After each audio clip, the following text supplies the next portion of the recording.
നിന്റെ അച്ഛൻ മണ്ണടി നിന്റെ അച്ഛൻ വെള്ള തൊപ്പിയൊക്കെ വെച്ച് വരുന്നുണ്ട്. നിന്റെ അച്ഛൻ മണ്ണ അച്ഛന് ചോറുണ്ടോ വീട്ടില്? എന്താ കറിയുണ്ടോ? കറിയുണ്ടോ? എന്നാ ഉള്ള? എനിക്കറിയാം ബീറ്റ്റൂട്ട് പറയുള്ളന്ന്. ആ ഒരു പേര് മാത്രം അറിയാം. പിന്നെ എന്നാ ഉള്ള? മീനുണ്ടാ? എന്നാ മീമി?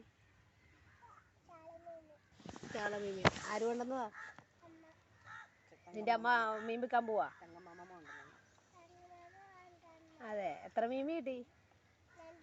2 വന്നോളൂ. ഓ, കഷ്ടമായിപ്പോയി. എത്ര രൂപ വാങ്ങിച്ച അമ്മാമ്മ? എത്ര രൂപ വാങ്ങിച്ച്?